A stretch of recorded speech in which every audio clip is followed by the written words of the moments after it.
I have read over 170 books throughout my reading years, and these are the 12 books that live in my head rent-free. I absolutely adore these books. I think about them often. If I can read them again for the first time, I would love to experience that again. Something about these books just stuck with me. And if you're gonna take any of my book recommendations, take the books that are in this list. Aside from listing the books that I am recommending and that are my top tier books, I'm also going to talk a little bit about what they are about, my thoughts and opinions, and why you should read them. The order in which I'm telling you these books is the order of which I read them.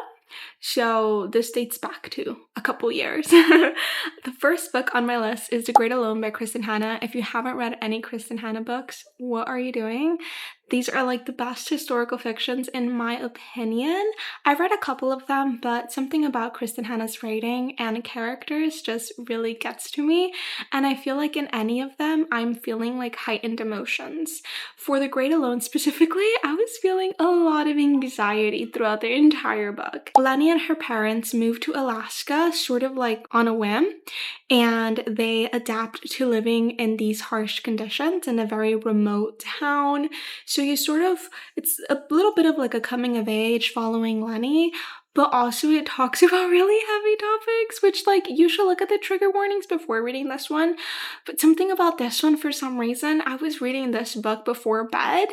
I don't know why I would do that to myself. I would recommend this book to anyone. It is a bit of a slower paced, but trust me, like the story itself is just gold, and I don't think, like, if I didn't read this book so early on in my reading journey, I don't think I'd be so in love with reading as I am in this moment, to be quite honest. Throughout this video, I'm going to be changing spaces and mic stands just to keep it a little bit more entertaining because I don't know, why not? Thought it would catch the eye, probably.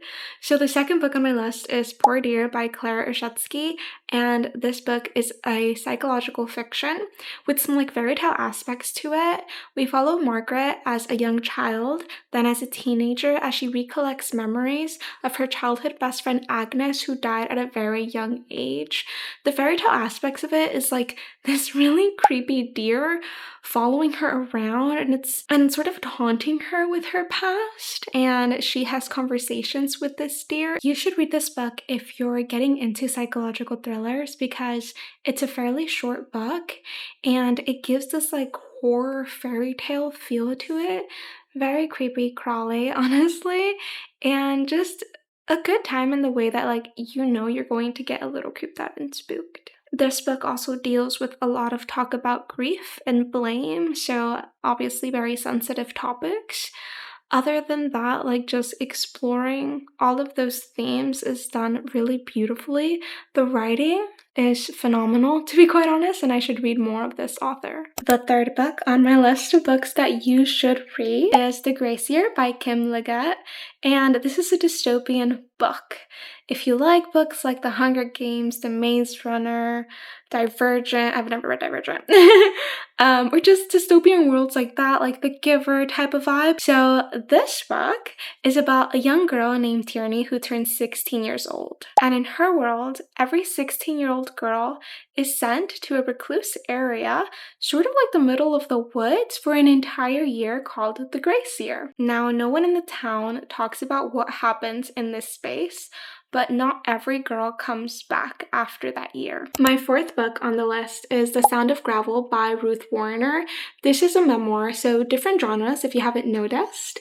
I do have different genres in this list. It wasn't done on purpose, but I like that there's a little bit of a mix. Ruth talks about her struggles within the family and trying to leave Mormonism, but it's just, again, very difficult because this is sort of the space in which you grow up in, your family, the people that you know, that you love. So it's a very heartbreaking story, and honestly, memoirs are really good. That's why the next one is also a memoir. The next book on my list, as I mentioned, is another memoir, and this one is Sociopath by Patrick Gagney. As the title says it, Patrick is a Sociopath. This was just an interesting book for me as a person that I feel is hyper empathetic for no damn reason. It was interesting to sort of live in her brain as she described situations and moments in her life that were difficult for her, obviously, and all the kinds of struggles, and also some of the advantages of lacking empathy, I guess. So it was a really interesting story. Her life in general is very interesting. Patrick talks about breaking into houses when she was little, dealing with relationships and all the emotions that are in relationships, and now she has kids, so sort of finding her way and struggles through that is just really amazing. Yes, the mics are getting a little bit out of hand, but honestly it's a little hard to find objects that are thin enough for my mic to sort of attach itself to, so we're doing what we can, okay? And the lighting in the room was a little weird, so I don't know if we'll be back there. My sixth book on this list is None of This Is True by Elisa Jewell, and this is a thriller. Ooh, it gives, honestly, similar vibes to Listen for the Lie that I recently listened to as an audiobook as well. And None of This Is True is based on two characters, Alex and Josie. Alex is a podcaster who basically does podcasts for a living, and Josie is a random lady that wants to be a guest for Alex, and she contacts Alex letting her know that she's about to change her life, and Alex is going to want to make an episode about her. Something that's a little interesting about them too is that they literally have the same birthday, same birth year, and that's sort of how they meet. But Josie is a very interesting character. I listened to this as an audiobook as well, and honestly it's one of the best audiobooks that I've listened to. I think that's why this one is on my list. So if you think about like reading this book, listen to it as an audiobook. You can do it if you have a library card. You just connect it to Libby or Hoopla and you are good to go. The entire time that I was listening to this audiobook, I could not believe what I was hearing. Like, I was like, Josie, what are you doing, girl? Like, what is happening? And you're also like very concerned for her, and you're trying to figure out like these turn of events. Like, why is this happening? Why is she doing the things that she does? Like, why does she lie? And you'll find out at the end of the book. So this one is a pretty good thriller in general, and like if you listen carefully, like maybe you'll be able to connect the dots, and that's a little bit fun. Like that's something fun to do when you're listening or reading a thriller book. This is a car freshener. It's really cute. Obviously it's not in my car. I'm waiting to wash my car and just to vacuum it and clean it on the inside so that we can put her in there. That would be really fun. The next book on my list is Crying in H Mart by Michelle Sonner, and this book made me sob. The entire time that I was listening to this book, I had a knot in my throat, and I don't typically cry with books. Like, again, these books gave me like heightened emotions, but not really cried. And it talks about Michelle's journey. This is a memoir, by the way. So it talks about Michelle's journey with grief, dealing with her mom's cancer, and her relationship with her mom, her identity. I don't know. I feel like, at least for me, I can connect being a daughter of an immigrant to some of the points that Michelle was making, and it just makes my heart hurt. Honestly. Oh wow, this book, I don't even know how I was okay to drive. Like, most of these audiobooks, I listen to them as I drive. I should have not been driving when I was listening to this audiobook. Oh my god, this book destroyed me, and I couldn't stop talking about it for like weeks. So if you want a book that's going to make you cry, I would recommend this one. Especially if you're a kid of an immigrant. Like, or if you're dealing with grief. I don't know, it was just beautifully written, and I wish I could read this book again. Continuing on with the same theme. Sorry, this is a little sad, but I connected my mic to her collar to bother her, and that's what I like to do. I'm sorry about it. But continuing on with the same theme, my next book is another memoir. I didn't realize that I had a bunch of memoirs here, but as you can see, they're very impactful for me, so maybe I should listen to more of them or read more of them. And this next book is Solito by Javier Zamora. Javier is a young boy who immigrates from El Salvador to the United States in order to reunite with his parents, and his journey is devastating. We just follow countless days as he sort of finds family within the people that are also immigrating, and his fears, his hopes. This book also made me want to cry so many times. I don't think I'd have the strength or the confidence and determination to do a journey like that, to be quite honest. And I'm very lucky to be here and very lucky to have my parents safe. And it's just a book that it really lives not only in my head but in my heart. Thank you, mamas. You can go now. Oh, sorry. The next book on my list is The Lion Woman of Tehran by Marjan Kamali. The next book on my list is The Lion Woman of Tehran by Marjan Kamali, and this book is a historical fiction about friendship.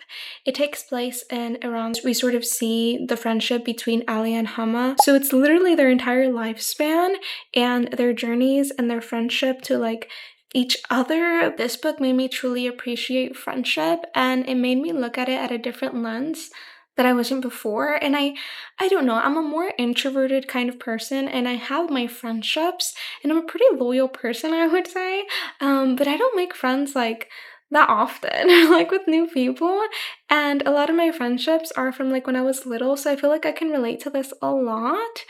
And it was just really interesting to sort of see the dynamic not only of the friendship, but like once these young girls get into relationships, and sort of see how their lives drastically change depending on their class and what kind of opportunities and privileges they have.